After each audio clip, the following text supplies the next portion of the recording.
And welcome to those who were here last month, those that are new, those that have never been.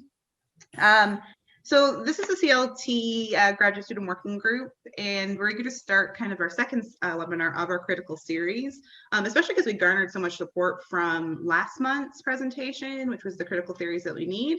We wanted to move on to, or keep the conversation going and move on to topics that are kind of near and dear to some research interests and work for some of our graduate students as well. So kind of start this off is, yes, we're looking at, just doing some collaborative knowledge building, that argumentation side of things. But the biggest thing with this is, I wanted to start with kind of a personal anecdote. I am the most passive giver of data around. I answer all the questions, give all my cookies away, you name it. And I've never really thought twice about it for a long time until more recently, because I never thought it ever personally impacted me. It never impacted what I do, how I operate. It just didn't think anything of it. Well, on July 4th weekend, a ransomware attack happened at our university in the department in which I'm a GA. And it wiped out 150 computers, experiment data, and anything that we had designed or worked on in the past 2 weeks without a backup. So instantly, I started learning about the security background because I'm helping kind of refurbish computers and doing all the work in the background with them. And I learned very quickly how much impact data and surveillance of data has, but also both negative and positive sides of it. So the whole kind of inner workings of data surveillance became, thank you, Annetta, for the sponsored t-shirt there, became part of this conversation. This became much more relevant to me. So in saying that, just think very deeply about how data impacts your everyday life, both in education and work, maybe your students, yourself. And we're going to go from there into some topics, different research interests and personal interests with work.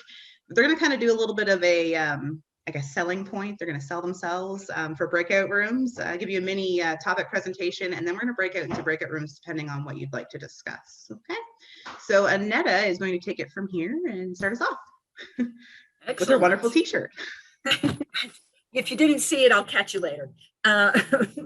So, good morning. I am Annetta Dolowitz, and Pauline, please say your last name. Muljana. Yeah, I would have butchered it. Are presenting to you a little bit about digital equity and what we're kind of starting this off for us. So if I can get my computer to work, which of course doesn't work when you're in the middle of everything, and give me 1 second. There we go. She's now going to be reasonable. And Pauline and I are going to do our best to glaze this topic in less than 4 minutes. Go, Pauline. So, hello, nama saya Annetta. So, Annetta dan Pauline today, hari ini akan diskusi sedikit tentang digital equity. And you're wondering why I'm speaking in my own native language, Bahasa Indonesia, because we will touch upon a little bit about it in our presentation. All right, Annetta, it's yours. Excellent. So what does this mean when we say digital equality? Well, the best place to start with most things is giving you a definition, right? Digital equality means ensuring students have equal access to technology, as well as the training necessary to navigate digital tools. Sounds pretty electronic to me, Pauline. I don't know about that. But there's actually more than meets the eye when we talk about digital equality, hence my t-shirt. We're talking time zone. By a show of hands, who's actually on the East Coast right now? Who is in the East Coast time zone? All right, what you'll notice is we have about 15 or 16 presenters, or not presenters, we have 15 or 16 of us on this, and not all of us are in the East Coast time zone. Interesting. Access to tools. Boy, let me tell you, we've learned a lot about accessing tools and who can get what and what can be used globally. So I am working with folks around the world. As a matter of fact, I have 2 meetings next week. I will start at 6 o'clock in the morning where we're across the United States, England, and Australia. The following meeting, an hour later, we now turn to Singapore and we talk to our colleagues elsewhere. And we have to figure out, are we on Skype?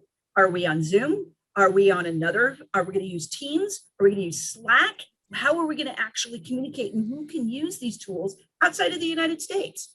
But let's come back to the United States or wherever you're currently living and talk about physical location, proximity, and place. Do you know you have education deserts? And if you don't, congratulations, you have education deserts where you live. You may not realize that. And you might think, hey, I've heard of food deserts. Yeah, kind of a similar idea. What's available if the internet is not stable? What's available 50 miles within a location of you? But hey, I want to get out of physical location. Let's talk about context. Oh my God, I work. All of us are working. We're not under the glory of just being full-time graduate students. We have multiple things going on. We've got kids, we've got ailing parents. Our parents may live with us. Our parents may, thank God, not live with us, but that doesn't mean that we're not still caring for them. We have personal conflicts going on. Some of us have furry children and they have issues too. Now, with education deserts, what does it mean? It's pretty similar to what we would think about with a food desert. Communities are where students have few post-secondary options from which they can choose. The most common things, 0 colleges or universities are located nearby, or there's one community college that's nearby. Let me take you to Laredo, Texas, for example. Why Laredo? 60% of the population is Hispanic, and ironically, there's 4 universities there. 1 4-year, very selective university, 2 for-profits, and 1 community college. And what do you think of our 20,700 students? Where do you think most of them are enrolled? Anyone want to guess? Just call it out. Quick, I'm running out of time. Oh, come on, Kay, pop it. You know the answer. Okay, community college. It is correct. 60% of them are at a community college. I could continue, but I can't because it's Pauline's turn. Thank you, Annetta. Yes, it is my turn. So, Annetta, talk a little bit about context, right? So talk about, oh my gosh, many of us are having multiple responsibilities and multiple roles. So I would like to talk more about the context, and I'm going to violate the redundancy principle. I'm sorry, Dr. Mayer. I have a quote here that Annetta got actually from a paper, and we have a link somewhere. So multiple forms of the digital divide include the divide between, so pay attention to this, developing and developed countries, women and men, rural and urban areas, young and old people, poor and rich people, and then person with or without disabilities, and then majority and minority culture persons like the indigenous or foreign people, quotation mark here, foreign people, and have or have not. And then if you remember when I introduced Annetta, right, like a few minutes ago, I spoke in my native language because it is something that we need to remember that there are some majority and also minority culture persons, people with different language. I mean, people who speak different languages, people with different native languages, and not everybody speaks English as a first language. All right, Annetta, the next one. So what does that tell us? So it does tell us that the digital divide involves more than access to device and internet connection. So it's just beyond access to tools. It's beyond access to the stable internet. Therefore, context does matter. All right, next, I would like to give a little example from my own paper. When I did this study, I got to learn something. And then from what I learned, I got some idea for my future recommendation for the research, for the future research. So in my study, the participants were non-STEM students. They're also non-traditional female students, but they were required to take quantitative courses. And then these students work, like more than 60% of them work like between 10 to 40 plus hours. So there were some students who worked like more than 40 hours.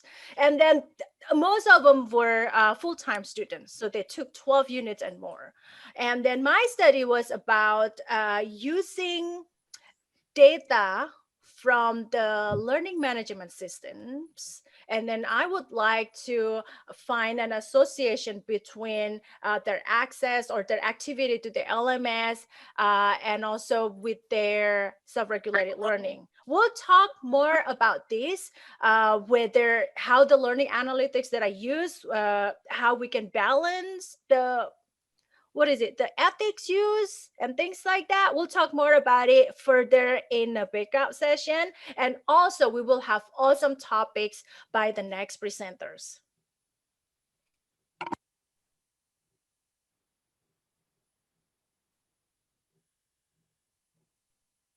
All right, next up is me. So I'll go ahead and get started.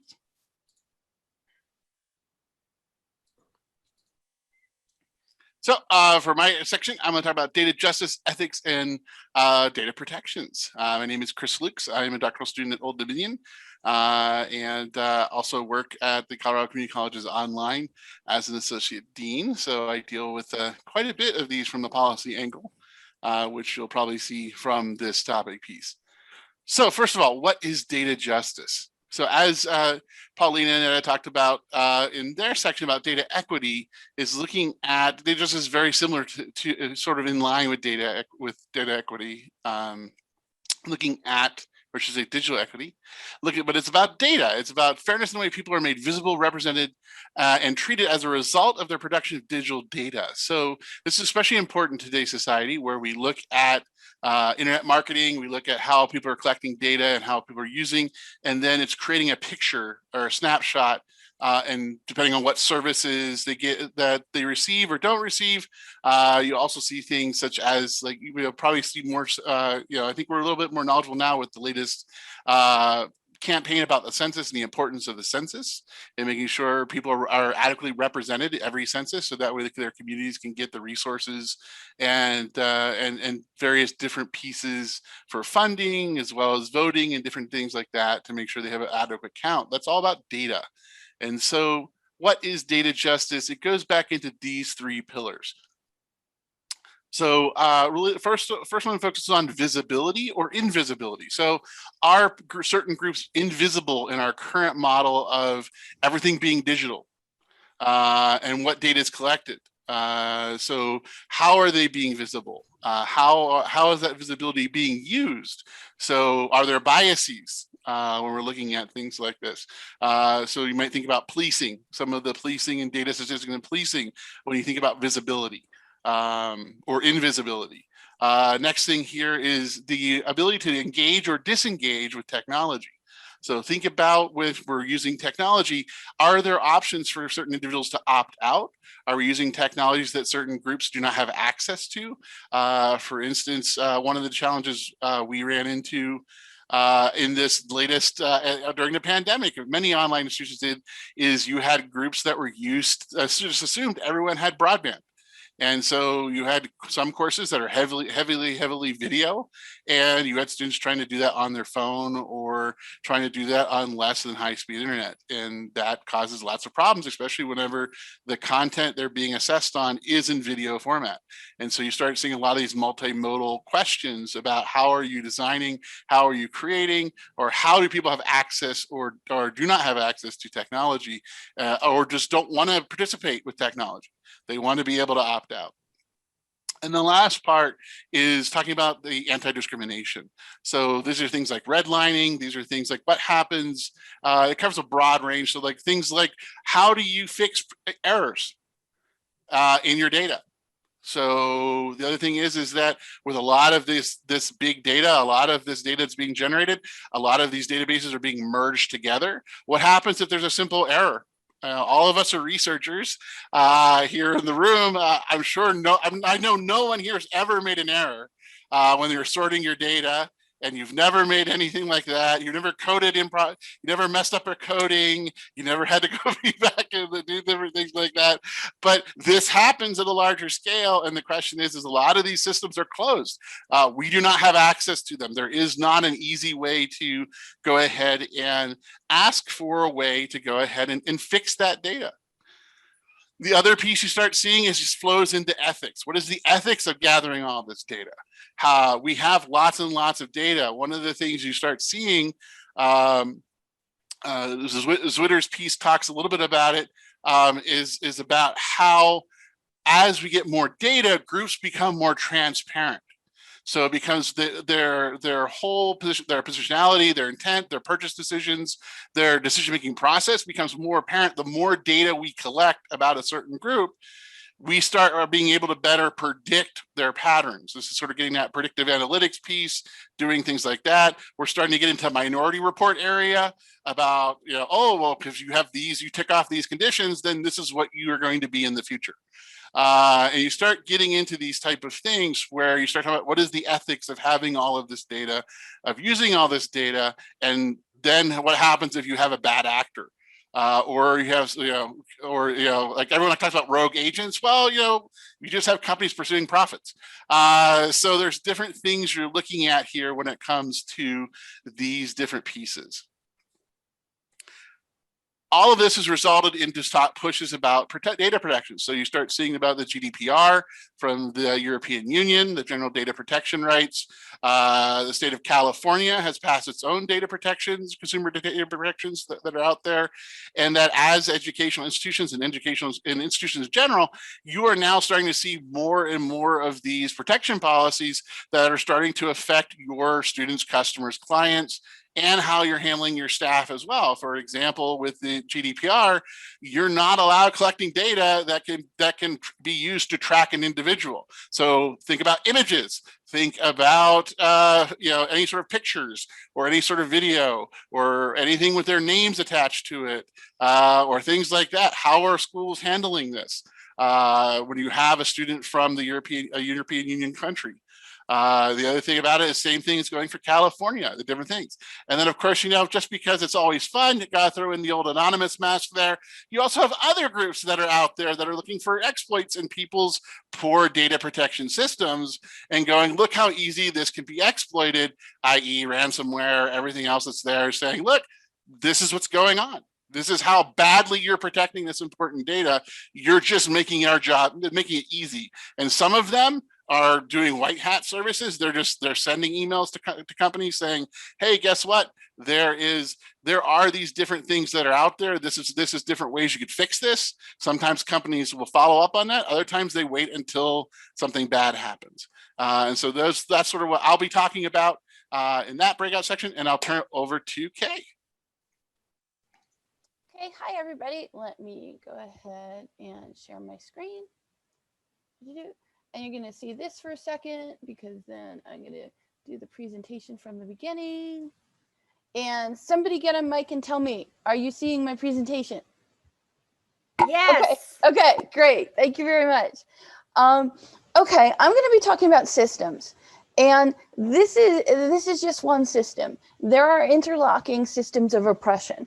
And right now I'm just focused on the one that deals with data. And I'd ask everybody, take a look at the link that I put in there to our resources. Chris didn't mention this, but there are groups that are working on the interlocking systems of oppression.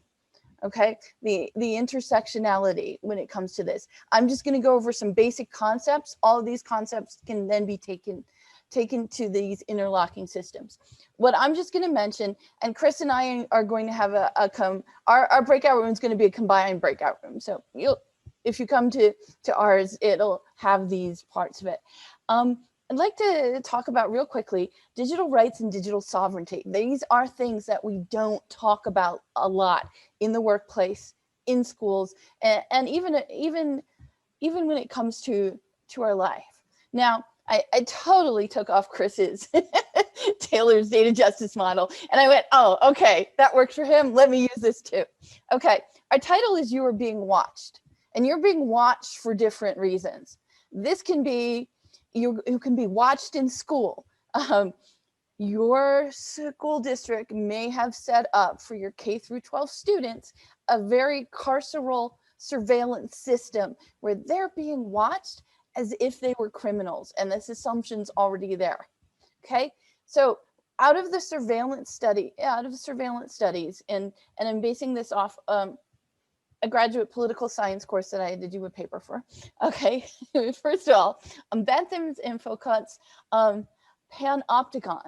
Okay, this theory of surveillance comes from, quite honestly, the late 18th century, and an architect in England who decided, how do I make the best prison ever to make inmates think that they're being watched all the time so they'll never do anything wrong, okay?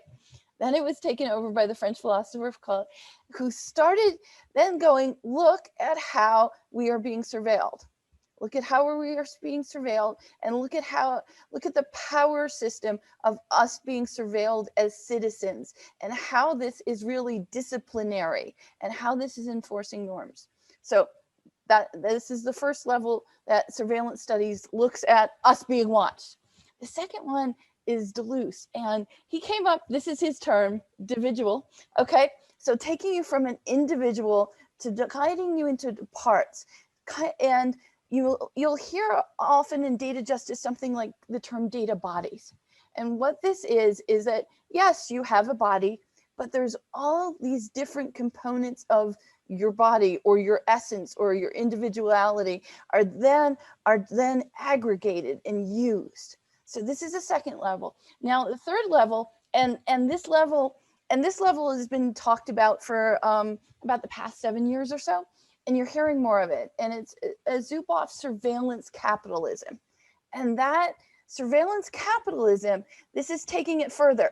This is taking it further than you're being watched because don't do anything wrong, or you're being watched in school to make sure you're doing everything right, and you're being examined, and the LMS is looking at everything. Surveillance capitalism is really about, okay, so at this point in time, people are making money from watching you and aggregating your data bodies, and they're using that to make money, and they're looking at you. How can they take your information, make money off it, and then sell it back to you?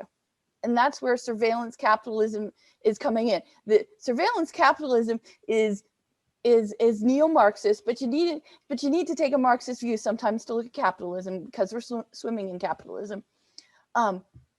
But these are the three different levels when it comes to systems, looking at what kind of system you're in, what is your school doing, are they bringing in some things that work with the surveillance capitalism, or are they stuck in like the panopticon, where it's basically carceral.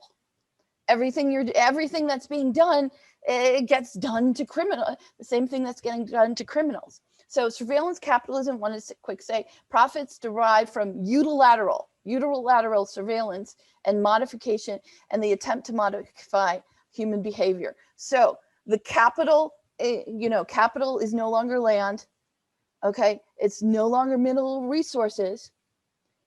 Capital that's now being used is the information. So because of this, we, as whether willing or unwilling, unless we go off the grid, which is always an option, okay, are willing or unwilling participants, or as Rebecca said, passive when it comes to this. So digital sovereignty is the idea that in your role as an employee, as a consumer, and I put in here students and users of digital technology and services, that you have a right to your information. You have a right to how you're represented. You even have a right to be paid if they are taking your information and being used. That's the idea of digital sovereignty, that you have sovereignty over what you do on the internet, your digital image, your avatar, all of that. So this is where those concepts are being developed. Now, here's another one, and I had to dig for this term to impress my professor. Sorry, but I did. Okay, and this is the only place where I could really find the critical studies that we use in education, where it intersected, and this you can really pull from Ladson Billings' critical consciousness, and also Paulo Freire's Conscienzo, Datenbewusstsein, critical consciousness of how your data is being used. So do you know how your data is being used? Do you know where it's going? Do you know, are there third-party brokers who are using it? Are there app developers who Facebook is giving to app developers? So the app developers have that all information. Where is it being shared? So to kind of roll this out, big questions are, well, what are we supposed to do about that in a system where we're, consumers or pawns or workers or students? Well, Global, which is a global worker federation, has come up with something. It's very basic, and it's a starting place, but 10 principles for workers' data rights. Now, and I'm not going to read this, or it's just there for you to take a look at if you want to, and you can always go to it. Oh, and I put Microsoft Worker Analytics there just because, and it's being slow, so I won't pull it. But think of, okay, it's pulling. This was something that I had to do for my paper, which I will now. Oh, I'm seeing you're not getting it on the screen, but that's okay. What I'm trying to say is that when you were using Microsoft, when you were remote, they can track everything. They can track email hours, email sent, external network size, generated workload, calls organized, multitasking meeting hours. They can dive that deep based on their algorithm that they use. They have a diverse tie score. There's a million things that they can look at, okay? Because everything we can look at as students in an LMS, us as instructors, it can be turned on us. The eye, and Annetta's eye again, the eye can start looking back at us as instructors also. So when we're workers, everything we do can be tracked. And do we want these things tracked? Or do we have rights? So I will just be closing it up there. And basically, what we'd like to discuss, if you decide to come to our breakout, is where do we as practitioners and researchers sit in this system? Are we supporting a carceral system? Are we supporting something where our student information is aggregated, that it doesn't matter, that we give intellectual property to Turnitin.com, so Turnitin.com can have a business? Where are our student rights? Where are our rights? And where do we want to sit in a system of surveillance? Okay, so thanks. And let me get out. All right, hang with us for one more little preview here, and then we're gonna move into breakouts after this.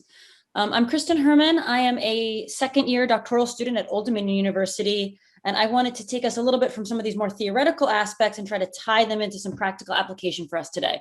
So I'm going to speak about digital assessment, and I will start a little theoretically a little bit.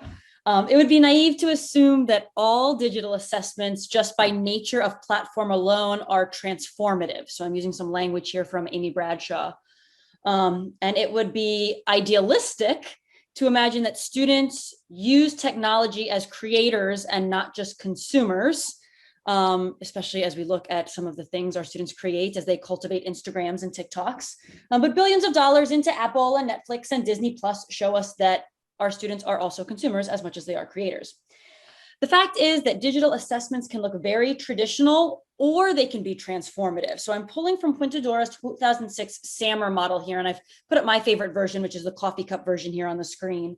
When technology is used as a substitution delivery platform for older models of assessment, whether it's formative or summative, think of your selection-based response items. Digital assessment then is pretty traditional. On the other end of the spectrum, if students are able to use technology and digital tools to create and curate digital portfolios, technology starts to push into a more transformative space. So both the purpose and means of critical pedagogy are transformation. And again, I'm using some language from Bradshaw there. Transformative learning allows learners to probe their own lived experiences, to make meanings, as opposed to more traditional forms of transmissive measures, which is Freire, as Kay already mentioned, in which the culture and the background of the learner can be dismissed. So it seems like I'm setting up a clear dichotomy here. Traditional assessment in a digital assessment as an umbrella, but then traditional assessment versus transformative assessment. So wait a minute here with the dichotomy, because I'm not trying to, at least not today, to get into this idea of traditional assessment bad, transformative assessment good. That's not a dichotomy that I want to go down the path of today. So I wanted to bring in the concept of utility value here. And there's a definition there on the screen that I pulled from Wigfield. Selection-based assessment, whether it's formative or summative, has utility value. A lot of our credentialing-based exams, our credentialing exams are based, at least in part, on selection-based assessments. Recall is such an important Bloom's level skill, low-level Bloom's level skill in high-pressure, time-sensitive fields like nursing, where clinical guidelines need to be recalled quickly and correctly if the nurse is going to be successful in treating the patient. Students, when we look at student research into utility value, students define high utility value learning experience using the following 3 themes, which I tried to kind of icon out there. Understanding, learning that helps students understand themselves has high utility value. More than a grade, so future goals, learning that has done something to prepare the students for professional goals has high utility value. And then transfer. Learning that's applicable to other learning, other courses, other arenas, students cite as having high utility value. So I think we can agree that there's high utility value in traditional assessment and in transformative assessment, as long as we, as designers of that assessment, are willing to critically reflect.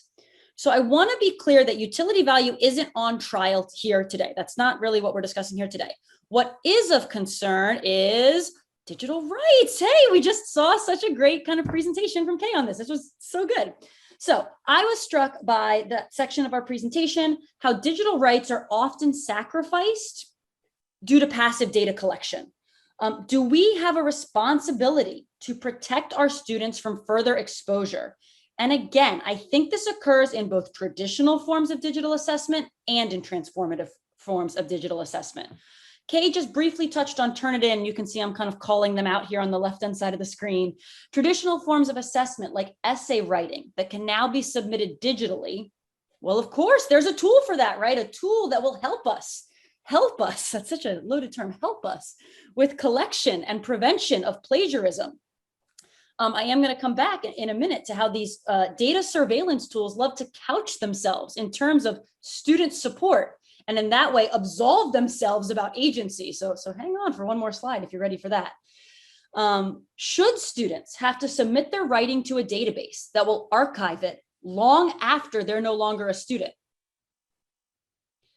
Transformative assessors also not off the hook. And I only called out 4 companies here: Google, Prezi, Spark, Loom. And I tried to pick ones that were especially free tools, but I could go on, right? Coggle, Nearpod, Seesaw, Mural, Poll Everywhere, Kahoot, Class Dojo for my first grader. I mean, the number of free tools and slightly subscription-based tools that we subject students to. When we offer, we even offer students this, we say, it's your choice if you want to use it to make your portfolio. It's your choice if you want to use that for your final project. What messages or practices are we implicitly agreeing to by asking students to partner with these third-party sites for project creation? Do our students know to ask that question? Have we taught them enough to pause and ask what they're signing up for when they choose to use this tool for their projects? Data justice. Chris gave us such a great 5 minutes on data justice. Traditional. So I tried to hold back a little bit on the last slide. I didn't hold back very well about the fine line between student support and student surveillance. But Proctorio has dove headfirst over that line. So I'm taking the gloves off. I'm going to dive headfirst after Proctorio. Remember utility value. I do believe in selection-based digital assessment. I believe that has utility value. But I struggle with coupling that assessment with the digital tools that have cropped up in the name of securing a safe testing environment. I managed a Proctorio account for some time at my previous place of employment, a large public university in Pennsylvania, so I can verify firsthand, although I'm nervous to do so, giving Proctorio's penchant for legal action. Students of color self-report that Proctorio's facial recognition, they like to call it facial detection. It's not facial recognition, it's facial detection. That software requires multiple attempts for students of color to access the exam, which already sets up an inequitable testing environment. Transformative assessment. I pulled this image for those of you who were at the Summer Research Symposium. I think we talked about that briefly as we were all getting together this morning. I pulled this image from Tessie Moses' website. I want to shout her out again. She did a great kind of keynote for one of the days at the Research Symposium. When we talk about some more formative forms of assessment, things like discussion board posts that's subject to LMS analytic monitoring, that's often done in the name of early intervention for students with mental health issues, that we can now pull out those troubling phrases and get students the support they need. Unfortunately, we have studies showing that when it's students who aren't of color, when our white students' language is pulled out, they're getting referred to counseling services by the algorithm. When our students of color's writing is being pulled out, they're getting referred for disciplinary action. And why is the algorithm doing that? Why is it drawing those lines? So there's more going on with that algorithm than simple support. Critically reflecting on what it might be like for identities other than your own to release work into a digital space. What's safe for you may not be safe for everyone. That's important, I think, for us to reflect on as creators of digital assessment. Finally, digital equity. So a bit of a different approach here. I haven't kind of split down between traditional and transformative. I want to talk about them all together. Both traditional and transformative forms of assessment can be subject to issues of digital equity. Paulina and Annetta talked about access, and I kind of want to talk about access and then also move beyond it. Proctoring services require an inordinate amount of bandwidth when you're running your camera and your microphone and everything to record what's going on. Video creation and editing softwares for transformative assessment require an enormous amount of bandwidth, even free versions. Hotspots require an additional cost to someone. So as we move from individual to institutional, someone's paying for all that. I also want to talk about who has a seat at the table for when we're making decisions like this. If you're not writing your own analytics software, even if you are writing your own analytic kind of codes for your LMS, are you inviting students of color to the table? Are you inviting women to the table? So you can talk about how that algorithm is going to affect them. If you're purchasing a third-party algorithm, who's buying that? Who's sitting at the purchasing table? Who gets a voice? We've seen that algorithms don't encode our bodies in similar fashions. We've heard that not everyone is invited to the table. So I think we're really looking at some ill-structured problems, citing Dorst here from 2006. In my breakout room, I want to talk about these ill-structured problems, and I want to start to think about solutions. I definitely believe in critically reflecting on true utility value of an assignment. I believe in collaborating with your audience, with your students, and I believe with sitting with your own bias as a designer. I found that one theory, localized context of use approach, really works for me as a practical solution for some of this, but I don't think it's the only one. So I want to get together. I want to talk about not silver bullets, but just different ways to approach these practically so that we can create more equitable spaces for our students. I want to leave with just two stories I'd heard. Kay talked about the carcel logistics of things. This was a great article that came out in Gender and Society just this past week. And then something a little more mainstream from the New York Times. I'm going to drop links to both of these articles in the chat so you guys have access to them as well before we break out.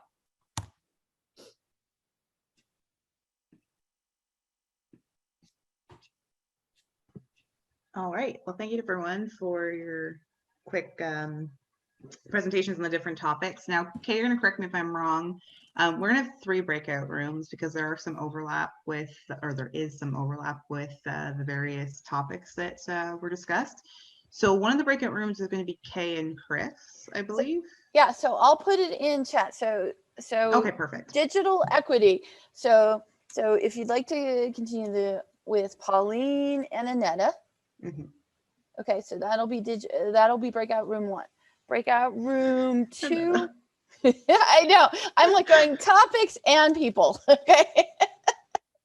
Yes, I know. And it's really funny, like putting this. Okay, so Chris and Kay are room 2. And I'm typing this out. Okay. And then 3 will go ahead and be digital assessment and other topics with Kristin in room 3. So you can go ahead and just join the room. And I'll say it's 10:43. Let's come back at, I'd say, let's come back like at 11:10. And I'll be here if anyone needs any help. I'm going to wait and I can help out with whatever issues might have. Just let me know. Okay, everybody. Go forth and conquer.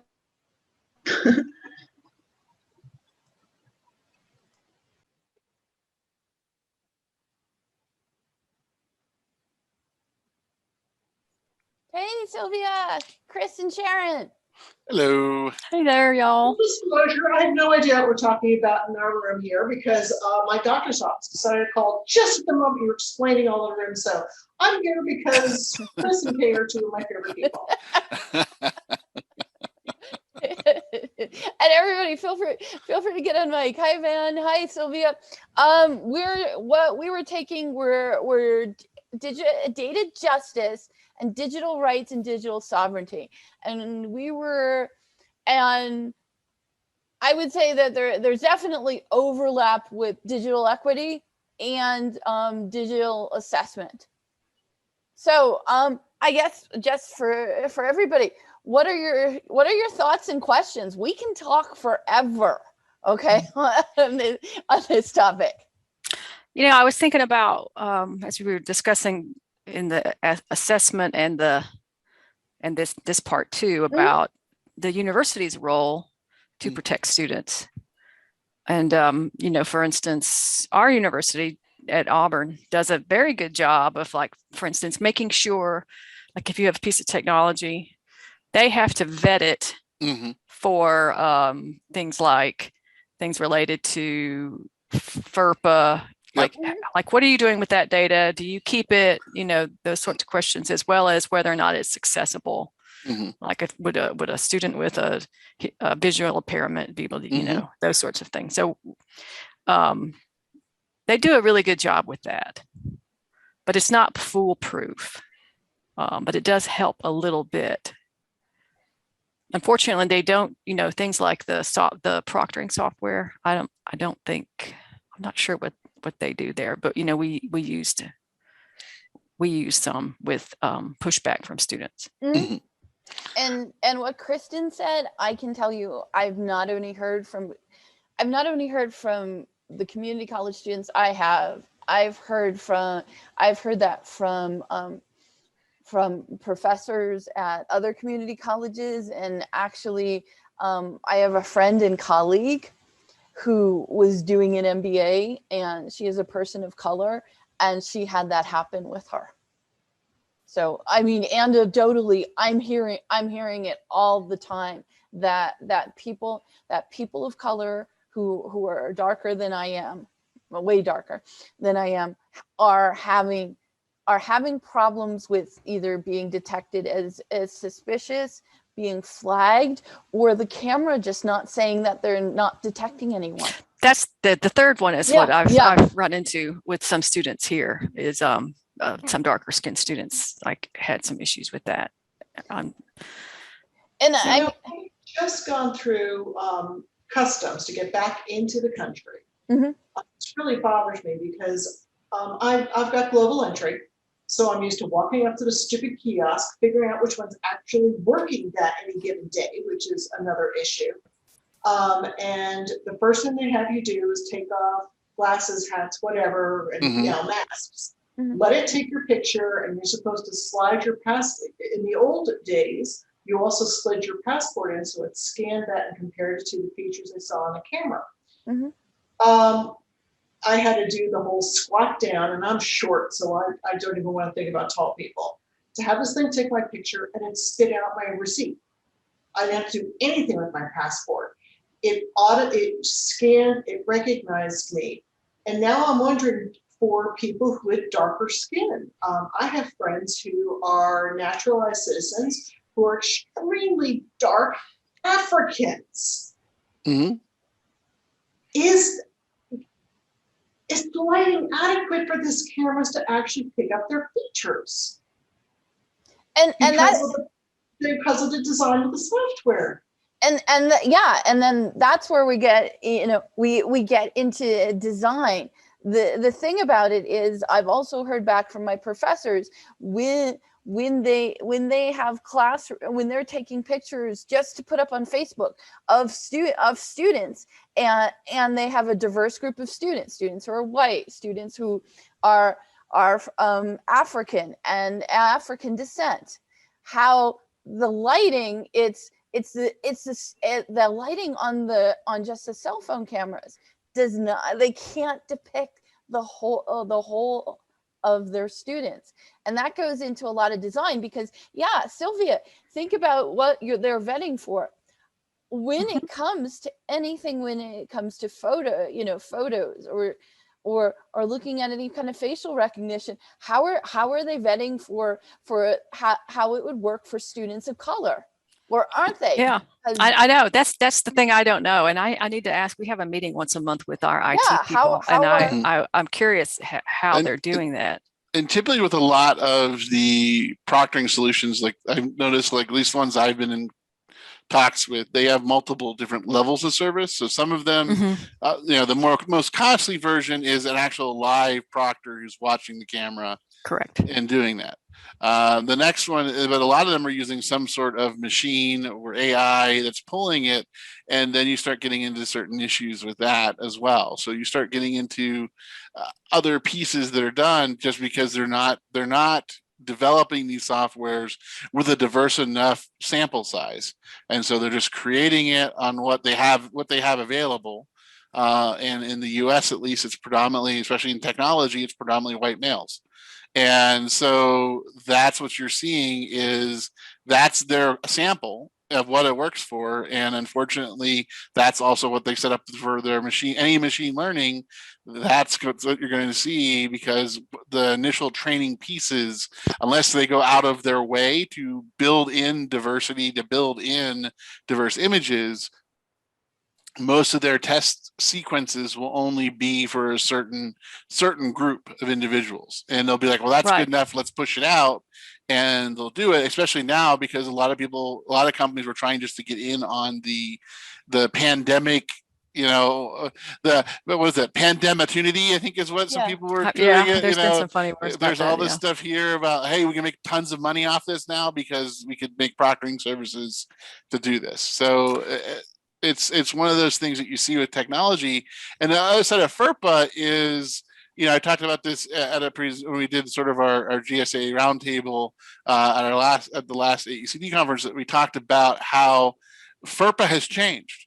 So they've amended FERPA to expand the number of third parties and third-party users who have access to non-directory data about our students. And so those are some things as well. Is so FERPA, while FERPA is our standard in education, by no means is FERPA this ironclad protection absolutely for not. Our students from exploitation, our publishers packaging it. And we've seen it because you've seen it with publishers, because they come back all the time with, this is what our studies have found on student success and our information. Here's another thing. Speaking of FERPA, my old GA ship, not my current GA ship, I was advising undergraduates who wanted to be teachers, because for many years, Virginia had it in their head that you could only be a teacher with a master's degree. So we discontinued all of our undergraduate education programs, only had graduate level. And so I was advising these little ones who wanted to be, teachers. Yeah. And, you get that slew of kiddos are like, well, I can't do anything else, so I should be a teacher. I had to talk them out of this. Mm-hmm. But anyway, the point of the matter is, I am a graduate student. I do not, as a graduate student, have access to, nor will I ever qualify for, a university-provided computer. Mm-hmm. I had to use my personal Surface, bring it to the office, do my thing, bring it home, which meant I was downloading student transcripts and all of this stuff onto my personal computer so I could do all the analysis work that I needed to do to be able to have conversations with these kiddos. That's not legal. No, that's you really put yourself in danger there. Oh, I did. And that's certainly, you probably should have, like hindsight is foresight or whatever, but it's like, but we do it. I know you do it. And I had the same problem as a Oh, sorry. I didn't mean to talk over. I apologize. That's okay. I was just saying, I was told, don't worry about it. No one will catch you. I caught me. This is illegal. I should not be touching any of this information. Oh, but you don't have access to their full student number. What? How is that relevant? Well, exactly. And that's justification.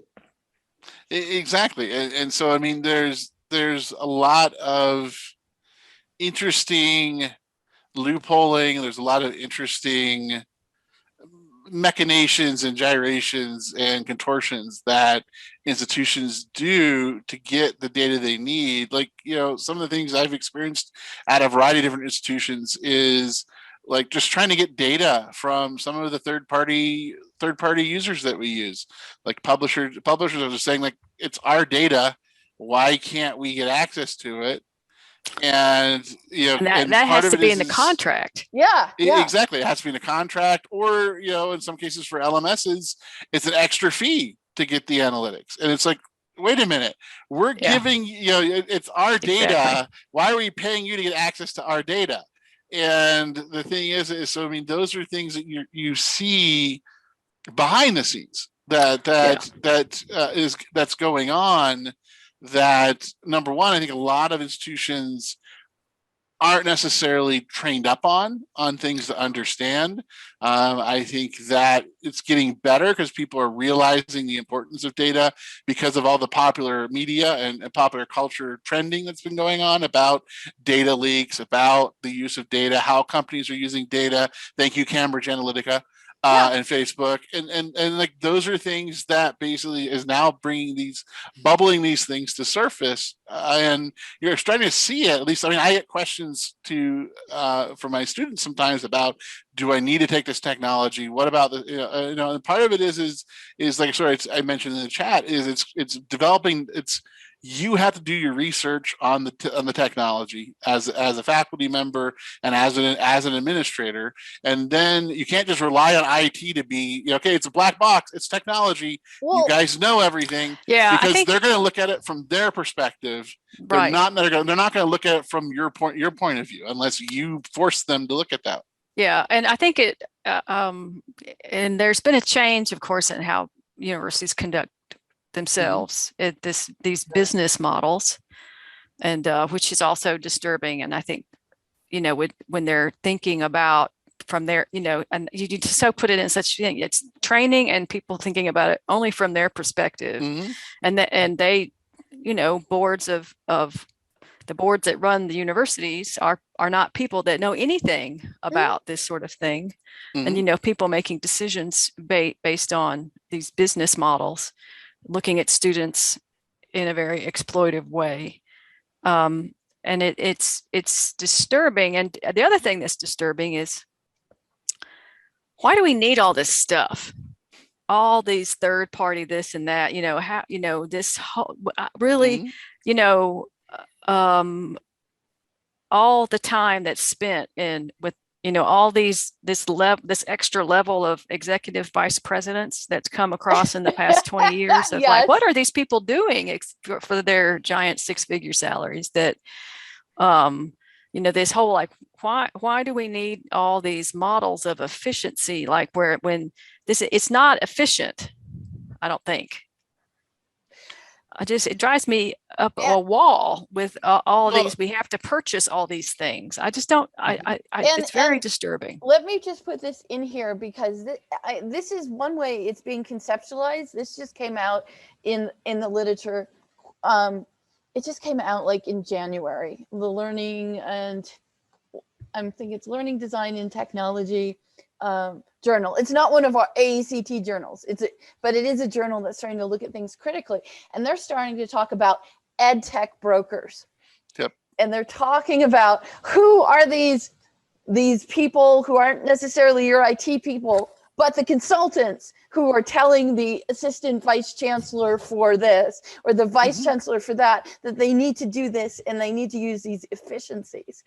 And I think, and they're calling them ed tech brokers. If you read their article and what they're putting forth, about it. I think it's even more insidious than that. I think it's like ed tech systems, that there's consulting agencies of ed tech systems. Well, it's a small world. Yeah. The other thing about it is the other realistic thing in ed tech is it's a small world. So a lot of the consulting groups know each other. A lot of consulting groups are made up of former VPIs or CIOs of colleges and community colleges. And so they know each other. They worked with each other in the past. They have those relationships. That's why they become consultants. And so you have a lot of this interplay of relationships and everything else that they're working together. But then on top of that, you also have this collision of IT, which brings in a very specific framework, business-oriented framework that talks about, one thing that's interesting in online learning, that conversations that I rarely ever hear when I talk to my colleagues who just deal with face-to-face instruction, is I never hear my colleague, my fellow administrators on doing face-to-face ever talk about scale or scalability. Sure. Or how is instruction scalable? They rarely ever talk about that. I hear it when I talk to other IT people when they're talking about the systems and how they're going to implement new technology, want to make sure it's scalable and it's modularized, and they start using a lot of the same terminology, and that has bled over into online education, because that's where you start to see a lot of this efficiency discussion is. Mm-hmm.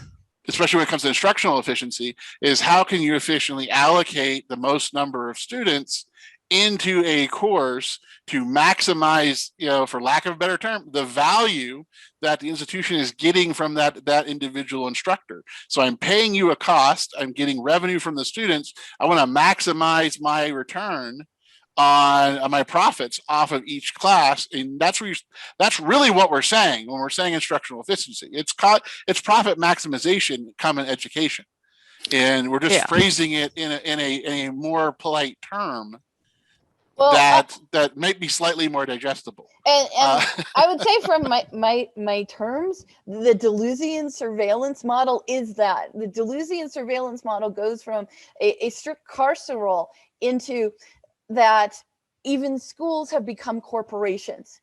And by corporations, what they mean is that there's small, short actions that they want to accomplish. Like instead of like the good of society and let's, help all the citizens. Instead, it's when they say corporation, they mean short, actionable goals. And you do what it takes to get those short, actionable goals. Like we want to increase, the assessment of students. We want to make sure our retention rates are this. We want to increase retention rates. But the question is why is that our focus? And a lot of it comes back to our stakeholders and the people that we report back to, which for many of them come from a business background, and so they understand return on investment. And so they go, I put X number of tax dollars into to fund an educational institution. What's my return? What's my jobs created? What's placement? And so you're starting to see a lot of colleges are adjusting their policies, especially when it comes to reporting, and especially when it comes to defining student success around what they're being measured on, which is natural. It's a natural tendency that for anybody, for any organization, or any individual, that if I tell you, think about your own goals. Whenever you do your own goals, whenever you're given goals during your annual evaluation that says you need to work on X, Y, and Z, what do you typically work on? And what do you typically focus on? You typically focus on what you're going to be evaluated on. And then that's what you're seeing now from the colleges. They're reacting to a greater amount of scrutiny that's being put on them and a greater demand for them to be more efficient and cost effective, i.e. do more with less. Right. And so we're turning to these technologies, but the challenge is, and I'm going to say is that a lot of a lot of what we're trying to do in education is we want the data because we want to help our students. The ideal is, hey, let's do that customizable learning. Let's do that individual learning, that's really student-centered learning by collecting all this data on our students and then analyzing that data and then going, okay, here's the exam that's causing 60% of our students of color to fail this course or to go from a B to a C. What's wrong with that assessment? Or what's wrong with this activity? And things like that. But that's not always the application. That's not always what we end up with. Unfortunately, we start ending up with, going, as Kay said, going into a more carceral side where we start going out like, how do we look at this and enforcing policies and procedures? And how do we, well, wait, look, this is infraction. Let's find people for cheating. Okay, hold on a second. Vaughn just put something in. Okay, Vaughn just said I'm good. Okay, I just wanted to make sure that we pause. And if you want to get on mic, and if you're just good, that is fine. And if you didn't see it, Vaughn's working on AI and data analytics, machine learning, educational data mining, which, that's the thing. This stuff, depending on the system, can be used for good, or it can be, or it can be used to discriminate. Yeah, and when I think about these kinds of problems and like how it all came about, and I think it and why all of a sudden, how did education become such a giant business and like so many people getting on board the education bandwagon to make just loads of money? And I think it started when the state government stopped funding education. It used to be education was a much bigger part of state budgets. And so so universities didn't have to, there was probably less oversight. There, is like this soft money that comes in and you do things with it. And then, when I guess I'm trying to remember, I guess it was in the 90s, maybe, I'm not sure, when everything started changing. And so the money to fund the university became, a scarcer resource and people had to go out and find these things. And that, I think that must have been it. I'm old enough to remember what it was like before. And that's the only reason I think we've gotten all these bloated business types. Well, another thing is you also have for-profit education that has exploded. Oh yeah, that's true. In the last piece, and so you naturally have colleges looking at what these for-profit institutions are doing and the funds that they're bringing in and the money that they're making and things like that. And you start seeing a little bit of institutional jealousy. You start seeing some things. You see some consternation, like some of the challenges are like, why are students that choosing for profits over traditional education whenever there's a lot of issues with for-profits? Some for-profits do okay, but there's a lot of for-profits that as you're seeing from the lot of the current things when it comes to debt forgiveness. Oh, they're just there to collect predatory institutions. Exactly. And so the other thing you're seeing also is you're seeing this pull from, when you're looking at how we're trying to use this data and pull it, we're also asking the wrong questions. Like I've seen it where we're looking at trying to do things and all of a sudden, we're shifting the question away from, you see a bit of that scope creep. We started out saying this is what we wanted to help solve, and then we ended up something with like, okay, well, we found out that our best instructors that get the highest reviews spend X number of minutes on every student discussion. Like you see that there's that natural inclination to try to break things into units of activity. Oh, you should spend an average of 5 minutes on every student discussion. Well, I mean, you start getting into averages. It's like, okay, well, that's great, but sometimes you don't need to spend 5 minutes on a student discussion, and so you have to make sure you're asking the right questions. Right. Yeah. Well, and it's business people evaluating education, and they're certainly not experts in education. And so, No, you know, but they it's, are experts in return on investment. Yeah. I totally get where you're coming from, but I think that's the great point about the creep that it's gotten away from. All of a sudden you have business people telling you how to teach your class, and it's like, wait a minute, that's something wrong with that here. Yeah. Oh, absolutely. Absolutely. I mean, when I said, you know, when I look back to my business experience, I don't look at the finance. I mean, I used to be a finance person. I don't care about that. What I care about is everything I learned about how to manage people in such a way that they are empowered, that they have the tools they need to do their job and get the hell out of their way and let them work. Which is actually something that was happening during the 90s, although in most institutions you still have the horrific, cliquey nonsense going on at the staff level because they were never allowed to leave the settings, which doesn't do anything to help technology implementation, which doesn't do anything to help people move forward, which doesn't serve the students. But that's the way it's always been done.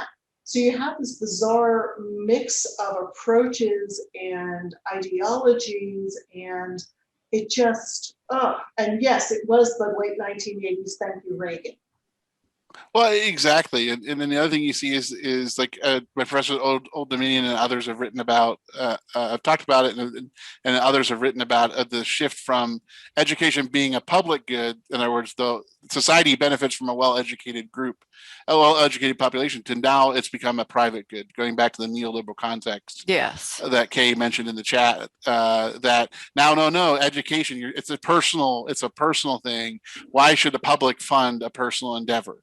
You should, and then so you see that reflected with how much tuition is now made up, how much tuition now makes up most funding for education, and why we're so tuition reliant, which feeds into a lot of what we're talking about. So you have this cycle that's going on, and so that's a challenge. But I mean, I remember getting credit cards whenever I went to college. So I mean, there's always been this weird public-private.